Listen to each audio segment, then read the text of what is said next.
Schizophrenia का patient कौन होता है, उसके क्या ख्यालात होते हैं? सादा सी बात बताता हूँ, बहुत डिस्क्रिप्शन से बड़ी कॉम्प्लिकेटेड हो जाती हैं, लेकिन आमतौर पे ये समझिए कि ऐसे जो मरीज़ होते हैं उनको हीरिंग्स आने लग जाती हैं, कानों में विस्परिंग आती है, अच्छा, ईवल विस्परिंग आती है, कुछ लोगों को घंटियों की आवाज़, इस किस्म की चीज़ें, कुछ लोगों को कोई मर्द या औरत कान में कुछ बताने लग जाता है, और फिर कुछ लोग होते हैं जिनको दिखाई देने लग जाता है, प्रोजेक्शंस होने लग जाती हैं, अच्छा, जिसको आमतौर पे हेलुसिनेशंस कहा जाता है।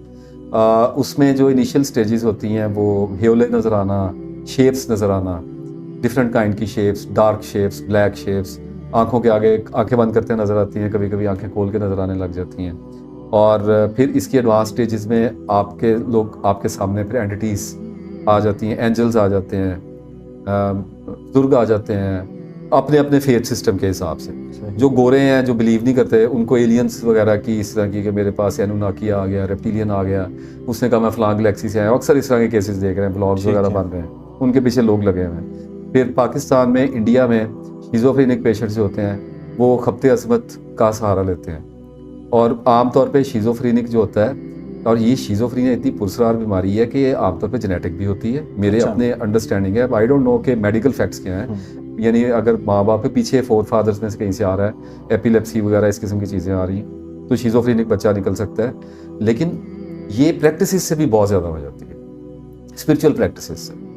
अच्छा, जिन ऐसी स्पिरिचुअल प्रैक्टिसेस जो पार्स लेने के लिए की जाती हैं, और पार्स पे दो सेक्ट बने हुए हैं हमारे यहाँ, कल्ट बने हुए हैं। एक होते हैं जो कहते हैं जी हमने रूहानी ताकतें लेनी है, वो निकलती है शाख अमलियात वगैरह में और ऐसी चीज़ों से, सही, और हम शिज़ोफ्रेनिया पे रहेंगे सारे मामले, काले जादू करने वाले, टूने टोटके करने वाले, औरतें हैं, मर्द हैं, वो सारे इस तरफ निकल जाते हैं। फिर एक लोग होते हैं जो अपने आप को थोड़ा हायर हायरार्की में रखते हैं, वो कहते हैं जी हमने कोई नहीं किसी को मुसख्खर करना, हमने जिन वगैरह नहीं चाहिए, हमें भूत वगैरह नहीं चाहिए, और हमने ना किसी पे दम दरूद तवीज़ करने हैं, हमें तो रूहानी ताकतें चाहिए। ऐसे लोग होते हैं जो कहते हैं जी हमें ज़ियारत होनी चाहिए, और क्वांटम फिजिक्स की तरफ ऐसे मामला जाते हैं जो मेटाफिजिकल होना चाह रहे हैं, हवास से परे देखना चाह रहे हैं, जिस चीज़ों में हमें कैद किया गया है उनसे आगे निकलना चाह रहे हैं, तो वो रिस्क लेते हैं अपने साइकोलॉजिकल ब्रेकडाउन का, नर्वस ब्रेकडाउन का, प्रैक्टिस में जाते हैं। ये दोनों कैटेगरी शिज़ोफ्रेनिक होती है। और ये बाइपोलर कौन होते हैं? बाइपोलर मेनियाज में होते हैं लोग, गुस्सा बहुत ज़्यादा आता है, तोड़ फोड़ करने लग जाते हैं, बहुत ज़्यादा मेनिया, किसी भी चीज़ का, सेक्सुअल मेनिया हो सकता है,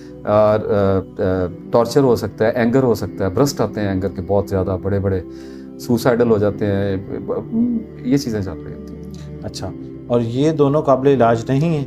नहीं, इलाज भी एक टेक्निकल टर्म है। शिज़ोफ्रेनिया में प्रोजेक्शंस इतनी हॉरिफिक भी होती हैं कि एक तो खाली ऐसे है ना कि कुछ लोग प्योर क्लासिकल शिज़ोफ्रेनिक होते हैं जो कभी भी अपने बारे में गलतफहमी का शिकार नहीं होते। ठीक है, वो पे जाते रहते हैं डॉक्टर्स के पास, इलाज कराते रहते हैं। ऐसे लोग होते हैं जिनको आपने कभी सुना होगा, ऐसी एक टर्म मैं आपको बताता हूँ, आज आप हैरान होंगे कि जी मेरे कपड़ों पे खून के छींटे नजर आते हैं। हाँ ये वैसे मैंने सुना है। शिज़ोफ्रेनिक हाँ नजर आने लग जाता है। हाँ जी। अच्छा, मैंने ना कुछ पिछले दिनों, मैंने इससे पहले भी किसी पॉडकास्ट में इसको डिस्कस किया है, मैंने पिछले दिनों से कुछ एक नई तर्ज की वीडियो सोशल मीडिया पे देखी जी। उन वीडियोस के अंदर लोगों ने क्लेम किया है, मैं चाहूँ कि मैं उन तक अगर पहुंच सका तो मैं एक्सपीरियंस करना चाहता हूँ पॉडकास्ट करके उनके साथ, कि हमने डेथ को एक्सपीरियंस किया है और उसके बाद हम मर चुके थे और दोबारा जिंदा हो गए।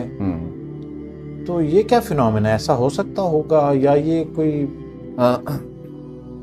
दो हिस्से कर लेते हैं ठीक इस है। सवाल के। शिज़ोफ्रेनिया को मैं थोड़ा सा इसमें आगे लेके जाता हूँ, वहाँ से नियर डेथ एक्सपीरियंस। चलें, ठीक है। शिज़ोफ्रेनिया में फिर कुछ हेलुसिनेशंस ऐसी होती हैं जो बहुत ज़्यादा कर्बनाक होती हैं। सही, उनमें आपको बॉडीज़ पे जैसे कुछ लोगों को आंखें नज़र आने लग जाती हैं, ओके, और कुछ लोगों को सांप नज़र आते हैं, कुछ लोगों को बिच्छू चलते हुए नज़र आते हैं, स्नेक्स गले में लिपटे होंगे, टांगों पे चढ़, इस किस्म की चीज़ें। मैं कुछ सिम्टम्स को अच्छा, भी ये वो मतलब फिजिकली फील भी कर रहे होते हैं? ऑब्वियसली अच्छा, सेंसेशंस हो रही होती हैं उनको, अच्छा, सारा कुछ हो रहा होता है। ओके, सेंसरी परसेप्शन है ना, मिसफायर करना शुरू करता है। ठीक है। अगर सेंसर मिसफायर करेगा वो कुछ भी कर सकता है आपके साथ, ठीक है, वो आपको आपके साथ जिन परी सब कुछ, आपकी बॉडी पे भी, बाहर भी, अंदर भी, सब कुछ करा सकता है। सही, तो मैं कुछ सिम्टम्स को बयान करना नहीं चाहता। अब आप इस बात को शायद अंडरस्टैंड ना करें, मेरे साथ ये वाक़या होता है कि मुझे जो सुनते हैं लोग, उनमें शिज़ोफ्रेनिक भी होते हैं।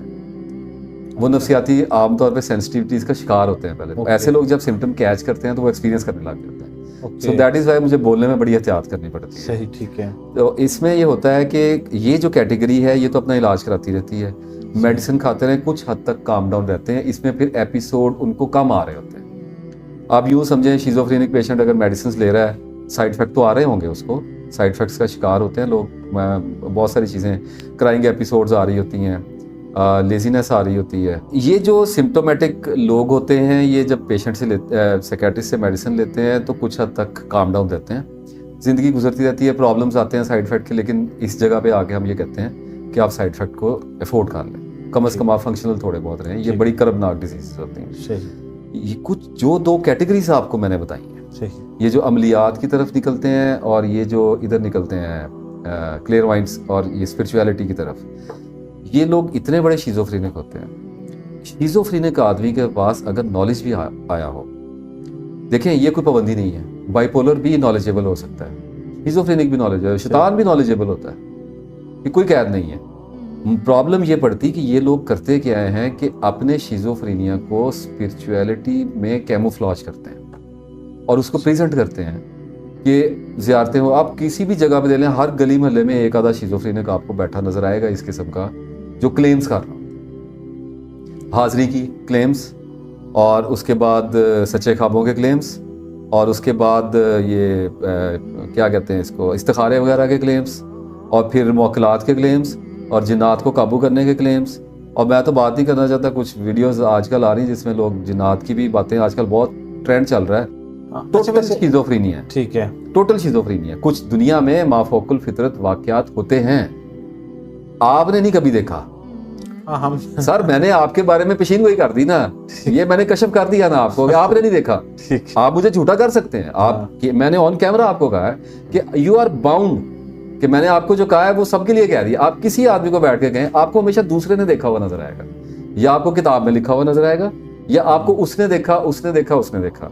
मैं यहाँ पे मीडिया पे बैठ के कह दूं कि मेरे पास 4 जिन्न है, अब मैंने एक ऐसा दावा किया जिसको परखने का आपके पास पैमाना ही कोई नहीं, तो इसका मतलब है कि मैं बेशर्म हो गया, मैं जो मर्जी करूं। झूठ की तो कोई लिमिट ही नहीं है ना। मैं रात को आपको ख्वाब, मैं आपको बिठाऊंगा, रात को मुझे ख्वाब आया और मेरे पास बुजुर्ग हस्तियां आती हैं, आप मेरा क्या उखाड़ लेंगे जनाबे वाला, मैंने अल्लाह रसूल को बेचना है, तो मैं 1 मिनट में वो लाइन क्रॉस कर गया, उसके बाद मेरा ईमान खत्म हो गया। मैंने जो लास्ट टाइम आपको पिछले एपिसोड में हुज़ूर सल्लल्लाहु अलैहि वसल्लम की ज़ियारत वाली बताई, इतनी मिसअंडरस्टूड हुई है वो, टिकटॉक की वीडियोस पे वो वायरल हो गई, मैंने देखी, शायद आपकी ही थी वो चैनल पे, और लोग नीचे माशाल्लाह माशाल्लाह माशाल्लाह। और मेरा मकसद ये था कि मैंने 4 बार आप सल्लल्लाहु अलैहि वसल्लम को मुख्तलिफ हुलिया मुबारक पे देखा था। मैंने बताया इसलिए था कि ये बड़े हौसले की बात है, आप हर ज़ियारत पे नहीं कह सकते, तो मैंने तो एजुकेशन के पर्पज से बताया, लोगों ने उसको क्लेम के तौर पे ले लिया। मुझे एक साहब ने कहा जी आपको मैंने ज़ियारत करने के लिए आ रहा है, मैंने किस लिए कहते हैं आपको, मैंने कहा यार खुदा के बंदो, मैंने किस मकसद के लिए बनाया, मुझे जहन्नम में फेंकवाने की तैयारी कर ली है, किस गड़े में मुझे धक्का देने लगे हो। तो इस हवाले से मैं ये बात कर रहा हूँ कि आप जब किसी आदमी के सामने बैठते हैं और वो आपको बताता है कि वो कुछ है, तो आप बड़े आराम से ये बात एज्यूम कर लीजिएगा कि वो बिल्कुल है और वो झूठा है, वो झूठ बोलता है। एक तो ये शिज़ोफ्रेनिक लोग हैं, अल्लाह करेगा इनके भी कोई इलाज निकल आएंगे, कुछ अल्लाह कर देगा, कुछ कैटरिस्ट कर देंगे, लेकिन जब तक ये नहीं हमारे काबू आते, इन भेड़ों को पकड़ नहीं लेते हम तक, तब तक ये क्लेम्स कर रही है मार्केट में बैठ कर, इनका हम कुछ भी नहीं कर सकते। और इसके बाद जो बाइपोलर हैं उनकी भी मेडिसिन से इलाज हो जाता है। अब आपका जो क्वेश्चन का दूसरा हिस्सा था कि नियर डेथ एक्सपीरियंसेस 100% ये डिप्रेशन की वजह से होते हैं, इसको पैनिक अटैक कहते हैं। पैनिक अटैक का मतलब, अब देखें ना, कोई शिज़ोफ्रेनिक को पैनिक अटैक हो गया, उसने तो अब मेरे जैसे बंदे को हो गया। अब मैं तो चालाक भी बहुत हूँ, मैंने तो मार भी बड़ी खाई है, मैंने तो डिप्रेशन भी भुगता है, मुराकबे भी मैंने किए हैं। अब मेरे जैसे बंदे का ना आपको सर नहीं मिलेगा कहीं। अब मैं कुछ भी कर सकता हूँ, अल्लाह के सामने खड़ा होना ना, तब की तब लोग कहते हैं अच्छा तब देख लेंगे। अब मैं करूंगा क्या कि मैं अपने पैनिक अटैक को नियर डेथ एक्सपीरियंस बना के दिखाऊंगा, और वो बिल्कुल मौत के मुतरादिफ होता है। कैसे हो सकता है जब अल्लाह ताला ने मौत का दरवाज़ा सर दूसरी तरफ एंट्रेंस का गेट है, वहां से जाने के बाद वापसी नहीं होती है। आपको ये भी सिर्फ दूसरे लोग ही कहते हुए नजर आएंगे कि मैं वापस आ गया, मैं वापस आ गया, और ये खाली आप मुसलमानों की बात करते हैं। सबसे ज़्यादा क्लेम्स तो बाहर गोरों के हैं। नियर डेथ एक्सपीरियंस आप लिखें यूट्यूब पे, गूगल पे लिखें, सबसे ज़्यादा क्लेम तो है ही उनका कि मुझे क्राइस्ट नज़र आए और मैं गया और वो टनल थी और ये था, विजन आए, और उसके बाद एकदम मुझे झटके लगे और मैं वापस आ गया, और उसके बाद कोई प्रीस्ट बन गया। कुछ भी नहीं है, साइकोलॉजिकल है। कुछ भी नहीं। वैसे नासिर साहब, रूह जिस्म से अलहदा नहीं होती? हर रोज होती है, हर रात होती है नींद की हाँ, हालत? आप दोपहर को नैप लेने लग हो जाती है, इसमें कौन सा मसला? अच्छा। हाँ।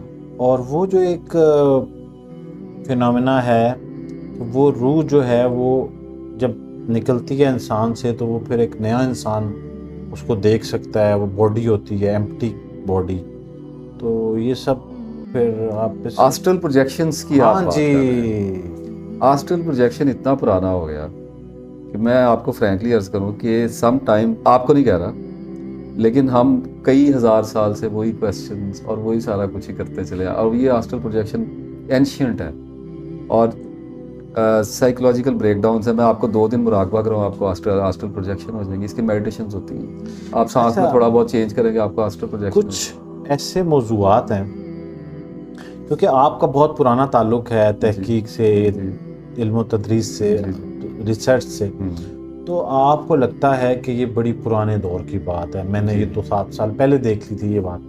अभी हम पॉडकास्ट से पहले मैंने आपसे जब डिस्कस कर रहे थे तो आपने कहा ये नियर डेथ एक्सपीरियंस पुरानी है यासिर। लेकिन सोशल मीडिया आने के बाद बहुत सारी चीज़ें लोगों को नई नई लगने लग गई। ठीक है, फैशन भी अपने आप को रिवाइव किया करता है इसी तरीके से, स्पिरिचुअलिटी भी अपने आप को रिफ्रेश करती है।